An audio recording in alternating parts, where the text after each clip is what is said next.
Today on Chloe's Inbox. Dear DJ Chloe, I have a relationship with a man who is older than me. 49 years old siya, separated at may dalawa ng anak. 25 years old naman ako. Mahal ko siya at alam kong mahal niya ako. I tried na layuan siya. 2 years kaming hindi nag-usap at hindi nagkita pero hindi siya bumitaw sa akin. Hanggang last year, nakipagkita na ako sa kanya at sinabi kong mahal ko pa rin siya. In good terms kami ngayon, masaya naman kami. Sa tuwing may problema ako, andyan siya para sa akin. Nagbibigay siya ng ngiti sa mga labi ko. Kaso parang ang sama ko kasi hindi ko siya maipakilala sa mga kaibigan ko. Hindi ko ma-post sa Facebook na magkasama kami at siya ang boyfriend ko. Kasi natatakot akong mahusgahan dahil sa age gap namin. Pero official kami sa family ko at family niya. Chloe, tama ba ako sa ginawa ko na hindi ko siya ipakilala at hindi maging proud na siya ang boyfriend ko? Letter sender, Abby. Twice your age almost. Well, they say age doesn't matter. Pero kung ngayon pa lang, kinakahiya mo na, sige, fast forward tayo, no? When you're 30, he is like what, 54? When you're 35, he is malapit na mag-60 o 60 na. So what I'm trying to say is, mauuna siyang tumanda sa'yo physically.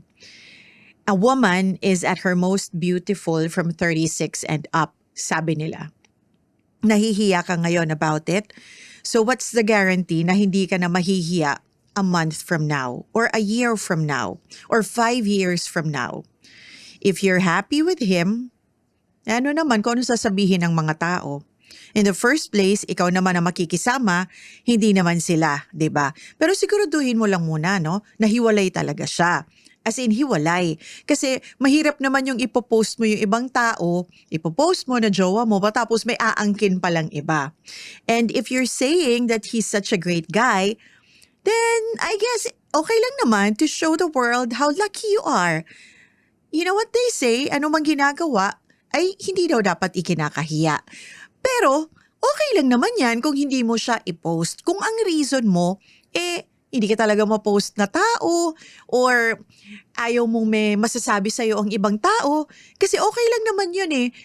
Sa totoo lang, mas tahimik ang mga relasyon pag hindi alam ng Facebook.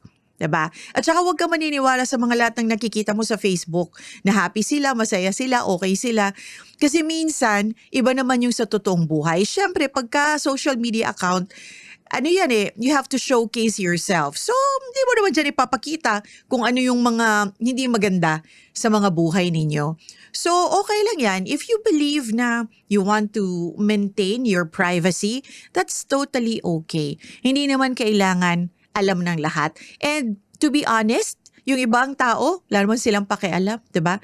Baka pwede pag-usapan ka or pag-chismisan ka pag nag-post ka ng kung ano diyan, or baka mamaya mag-post ka tapos may masabi tapos masaktan ka, may mag-comment ng hindi maganda, o 'di ba? Masasaktan ka lang. So, keep it private if you want.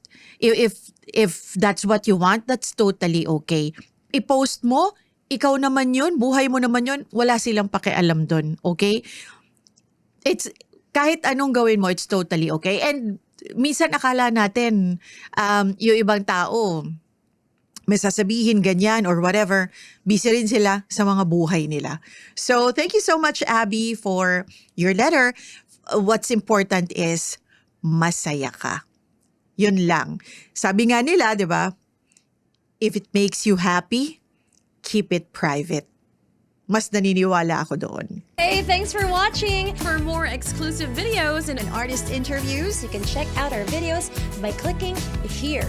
And don't forget to follow us on our social media accounts too. Links are in the description below.